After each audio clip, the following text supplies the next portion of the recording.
Frères et sœurs, que Dieu vous bénisse. J'espère que vous vous portez bien. Nous allons partir dans Josué chapitre 3 à partir du verset 17. Je lis la parole de Dieu. Les sacrificateurs qui portaient l'arche de l'alliance de l'Éternel s'arrêtèrent de pied ferme sur le sec au milieu du Jourdain, pendant que tout Israël passait à sec, jusqu'à ce que toute la nation ait achevé de passer le Jourdain. Amen. Frères et sœurs, le Seigneur m'a conduit dans ce passage pour nous dire que, à l'époque, quand il opérait de grands prodiges, de grands miracles, l'arche de l'Alliance était toujours au devant du peuple d'Israël. Ce passage nous dit que les sacrificateurs portèrent l'arche de l'Alliance et que le peuple les précédait. Donc, la gloire de Dieu était au devant du peuple d'Israël. Si l'arche de l'Alliance n'était pas au devant, le miracle ne pouvait pas s'opérer, car il fallait la présence du Saint-Esprit, il fallait la gloire de Dieu. Et la Bible nous dit dans Ésaïe chapitre 37 au verset 17 et dans Exode chapitre 25 au verset 22 que la nuée de l'Éternel se tient sur les deux chérubins, que l'Éternel est assis sur l'arche de l'Alliance. Amen. Frères et sœurs, ce passage, bien évidemment, est un passage de la loi de Moïse. Aujourd'hui, le Seigneur veut que nous nous distinguions par rapport à cette alliance. Aujourd'hui, nous sommes sous l'alliance de la grâce. Nous ne sommes plus sous la loi de Moïse. Nous devons savoir que le Saint-Esprit est en nous, frères et sœurs. 1 Corinthiens chapitre 3 verset 16 nous le dit. Nous sommes le temple du Saint-Esprit car Dieu habite en nous. Donc frères et sœurs, si Dieu habite en nous, à combien plus forte raison nous devons manifester cette gloire et faire de plus grandes choses que Jésus-Christ a fait lui-même. Aujourd'hui, il y a un problème qui se pose. 80 à 90% des chrétiens ne manifestent pas la gloire de Dieu dans leur vie, alors que Dieu nous a donné ce pouvoir. Donc, il y a des raisons à cela, frères et sœurs. Nous allons le voir. Et le Seigneur veut que nous nous réveillions, frères et sœurs. Car un chrétien qui ne manifeste pas la gloire de Dieu, c'est un chrétien en manque d'identité, qui ne connaît pas sa valeur réelle. La Bible nous dit que nous sommes la lumière du monde. Nous sommes le sel de la terre. Donc si nous sommes la lumière du monde, nous devons nous distinguer des autres chrétiens qui se disent chrétiens. Et donc toi qui te dis chrétien, aujourd'hui, qu'est-ce que tu fais pour le Seigneur? Est-ce que tu t'es examiné pour savoir si tu es dans la volonté du Seigneur? Car Apocalypse chapitre 1, verset 16,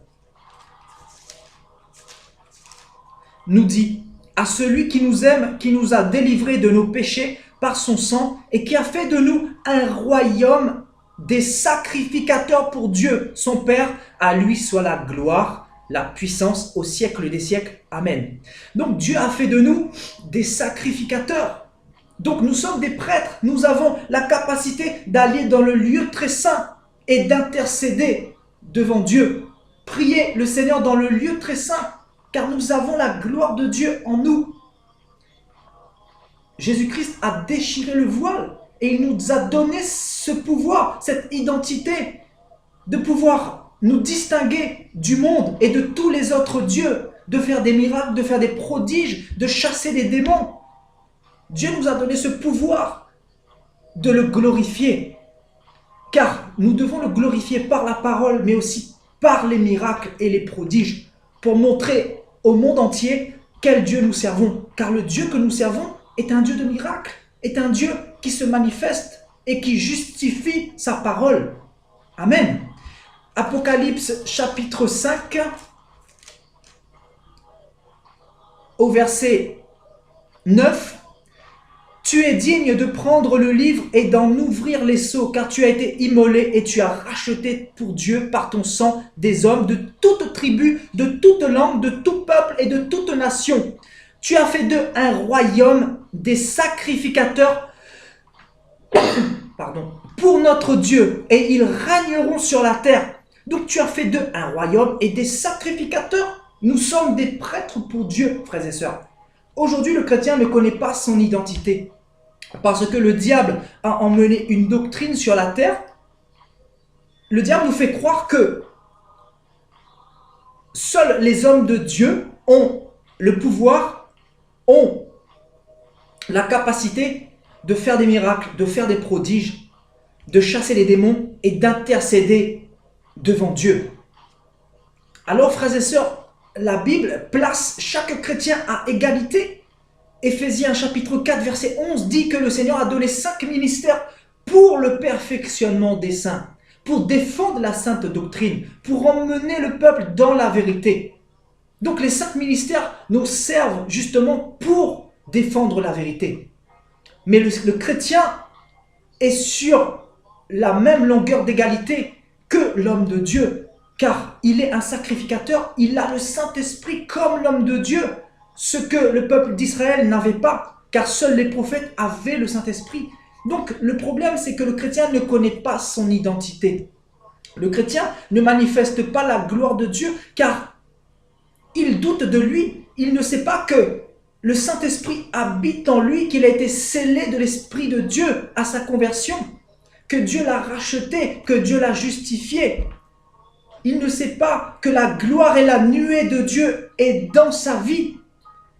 Littéralement, il n'a pas pris conscience de la grandeur de ce Dieu dans sa vie. La Bible nous dit que l'arche de l'Alliance, qui était sur les chérubins, qui était devant le peuple d'Israël, a ouvert le Jourdain. Et sous Moïse, la mer Rouge. Donc la gloire de Dieu était sur les chérubins, donc sur l'arche de l'Alliance. Maintenant, en 2016, Dieu nous a donné le Saint-Esprit. Tu es l'arche de l'Alliance et la nuée et la gloire de Dieu est dans ta vie. Et tu ne manifestes pas la gloire de Dieu dans ta vie. Tu ne fais aucun miracle, aucun prodige. Tu ne chasses pas les démons. Tu ne déranges pas les ténèbres. Tu es assis dans un bâtiment d'église. Tu es en train de servir ton pasteur, ton église, dans le protocole. Tu es en train de passer le balai dans ton église. Tu es en train de servir ton pasteur et non pas le royaume des cieux. Est-ce que tu crois que Dieu va te justifier en ayant servi ton pasteur? Est-ce que c'est ce que le Seigneur t'a demandé de faire? Nous allons partir dans Marc chapitre 16, verset 17, pour voir ce que le Seigneur nous a demandé de faire, frères et sœurs. Car aujourd'hui, il y a un tel écart avec ce que le Seigneur nous a demandé et ce que nous faisons. Et nous constatons des chrétiens tièdes, des chrétiens hypocrites, des chrétiens qui suivent un autre évangile parce qu'ils ne manifestent pas la gloire de Dieu dans sa vie.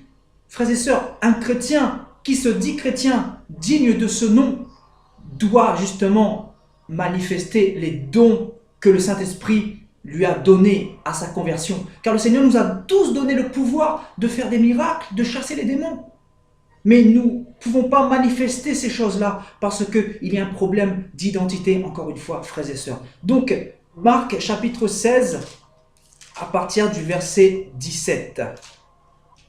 Le Seigneur, donc, ils parleront de nouvelles langues, à partir du verset 17. Voici les miracles qui accompagneront ceux qui auront cru en mon nom. Ils chasseront les démons, ils parleront de nouvelles langues, ils saisiront des serpents, s'ils boivent quelques breuvages mortels, il ne leur fera point de mal. Ils imposeront les mains aux malades et les malades seront guéris. Donc, ceux qui auront cru en mon nom, ils feront ces choses. Donc, toi qui as cru en Jésus-Christ, quels sont les fruits de ta vie chrétienne? Où sont les fruits? Est-ce que tu te poses la question pour savoir si tu es dans la volonté de Dieu? Le Seigneur a dit, pas tous ceux qui me diront Seigneur, Seigneur, entreront dans le royaume des cieux, mais simplement ceux qui font la volonté de mon Père qui est dans les cieux. Quelle est la volonté de Dieu pour ta vie? C'est que tu fasses premièrement des disciples, mais pour faire des disciples, les gens doivent voir le Dieu qui est en toi. Tu dois justement distinguer le Dieu que tu sers d'entre tous les dieux, car nous sommes à la fin des temps, nous sommes dans un temps de confusion, un temps d'apostasie, où il y a des fausses doctrines, où il y a des églises, où il y a des religions, où Babylone est à son paroxysme. Donc si tu ne manifestes pas la gloire de ton Dieu qui est dans ta vie, comment veux-tu impacter ta génération? Comment veux-tu impacter ceux qui sont dans les ténèbres? Comment tu veux que les gens se convertissent?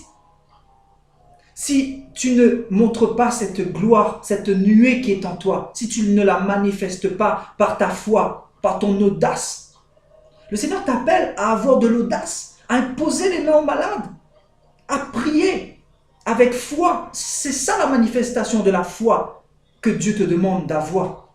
Ce n'est pas aller à l'église. Ce n'est pas ce que le Seigneur te demande. Le Seigneur te demande d'abord d'avoir une intimité avec lui.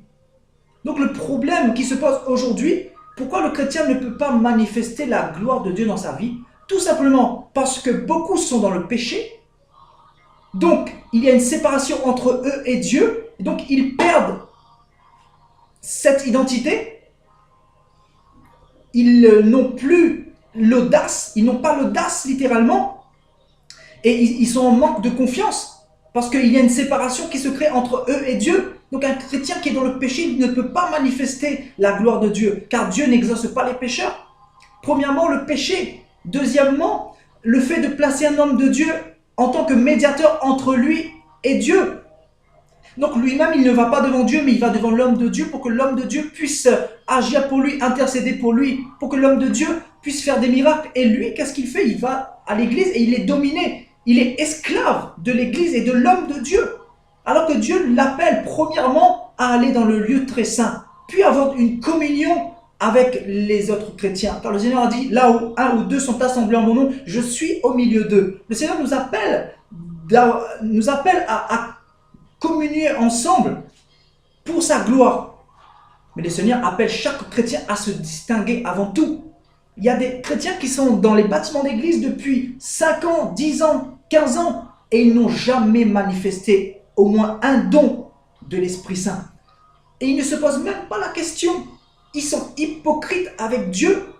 Et certains chrétiens sont convertis depuis 6 mois et ils guérissent déjà des malades. Ils peuvent chasser des démons parce qu'ils savent leur identité. Ils connaissent leur identité en Christ. Donc, il y a un problème qui se pose, frères et sœurs. Nous devons retourner à la parole. Car si le Seigneur faisait des prodiges dans le temps d'Israël, à travers l'arche de l'alliance qui était au devant, ô combien toi qui es l'arche de l'alliance et la gloire de Dieu est en toi, tu vas faire de plus grandes choses encore. Le Seigneur a dit dans Jean 14, 12, vous ferez des grandes choses en mon nom parce que je m'en vais au Père et vous en ferez de plus grandes encore, de plus grands miracles, de plus grands prodiges. Vous ferez encore de plus grandes choses. Littéralement, tu pourras faire de plus grandes choses que ouvrir la mer Rouge, que le Jourdain. Mais le problème, c'est le manque de foi, c'est le manque d'identité. Le chrétien ne connaît pas qui il est. Il ne connaît pas le Dieu qui est en lui. Car il ne passe pas assez de temps dans la présence de Dieu. Il ne médite pas assez la parole de Dieu. Il ne passe pas du temps dans la prière. Il ne passe pas du temps dans l'adoration à son Dieu. Donc, voilà le problème, frères et sœurs. Nous devons revenir à la parole de Dieu. La Bible dit dans 1 Corinthiens chapitre 3, à partir du verset 16, Dieu habite en chacun de nous. Nous devons distinguer l'alliance de la loi et l'alliance de la grâce.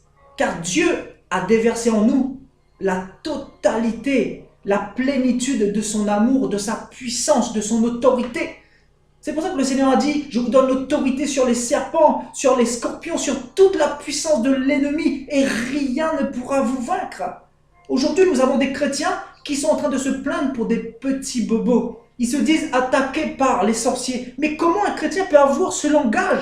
Le fait de dire que je me sens attaqué, je me fais attaquer par les sorciers, il a donné déjà autorité au serpent de dominer sur lui. Alors que le diable ne peut pas dominer sur le véritable chrétien. Car Dieu est avec lui. La puissance de Dieu est sur lui. La sainteté de Dieu est sur lui. Donc le diable ne peut pas dominer sur le chrétien. Aujourd'hui, nous prêchons un évangile pour tuer le sorcier. Mais est-ce que Dieu nous a appelés à ça? Le Dieu de la Bible nous a appelés pour faire des disciples. Et nous sommes en train de perdre du temps dans l'évangile du diable. Le diable a emmené un certain nombre de doctrines pour nous voiler les yeux, pour que nous ne puissions pas voir notre identité en Christ. Donc frères et sœurs, nous sommes à la fin des temps et chaque chrétien est appelé à manifester la gloire de Dieu. Chaque chrétien est appelé à imposer les mains aux malades, à partir dans les hôpitaux, dans les rues. Chaque chrétien est appelé à chasser des démons. Chaque chrétien est appelé à déranger le diable. Chaque chrétien est appelé à faire de grandes choses. Mais très peu, je dis bien dans ce monde, font de grands prodiges. Pourquoi, frères et sœurs? Parce que eux, ils ont compris, ils savent que le Dieu qui est en eux, c'est un Dieu qui ne ment pas. C'est un Dieu qui a dit des choses dans sa parole et il le manifeste. Mais pour les autres, ils sont dans la servitude. Dieu a dit dans sa parole, ne devenez pas esclaves des hommes. Aujourd'hui, nous avons des chrétiens esclaves des hommes. Voilà le problème de nos chrétiens aujourd'hui, frères et sœurs. Donc, quand le Seigneur va revenir prendre son église, est-ce que tu vas être enlevé? Est-ce que tu crois que tu peux mentir à Dieu? Tu penses que tu peux avoir une vie chrétienne et ne pas lire la Bible et ne pas connaître le Dieu que tu sers? Tu penses que tu seras enlevé? Tu penses que tu pourras rentrer dans le royaume des cieux? Le Seigneur dit, puisque tu n'es ni froid ni bouillant, je te vomirai de ma bouche. Parce que tu sers Dieu à moitié. Tu n'es pas engagé, tu n'es pas consacré. Chrétien veut dire engagé, mis à part. Chaque chrétien doit être mis à part pour Dieu. Mais toi, tu es mis à part à moitié. Tu as une partie du monde en toi et une partie de Dieu en toi. Voilà pourquoi tu ne peux pas manifester la gloire de Dieu. Parce que Dieu n'est pas entièrement dans ta vie.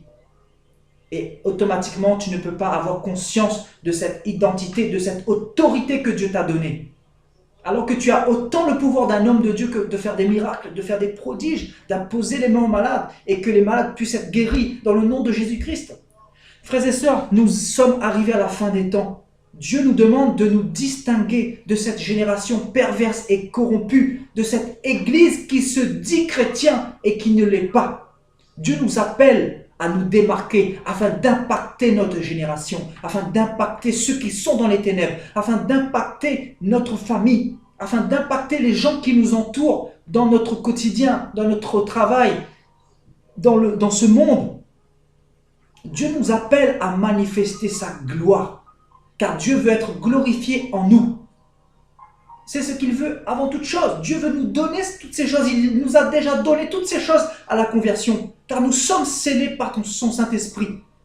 Mais nous ne manifestons pas sa gloire parce que nous mentons à Dieu, frères et sœurs.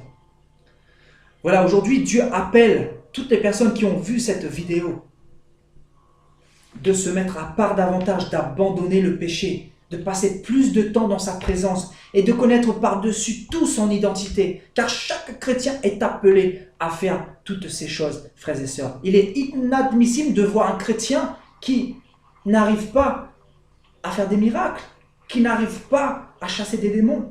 Un chrétien qui ne manifeste pas la gloire du Dieu d'Israël dans sa vie. Donc, quel Dieu tu sers, mon frère, ma sœur? C'est la question à laquelle tu dois te poser. Voilà, que Dieu vous bénisse. Vraiment, Jésus-Christ est en train de revenir et il nous appelle à nous distinguer des autres chrétiens qui se disent chrétiens et qui sont tièdes. Voilà, que Dieu vous bénisse et je vous dis à la prochaine par la grâce du Seigneur.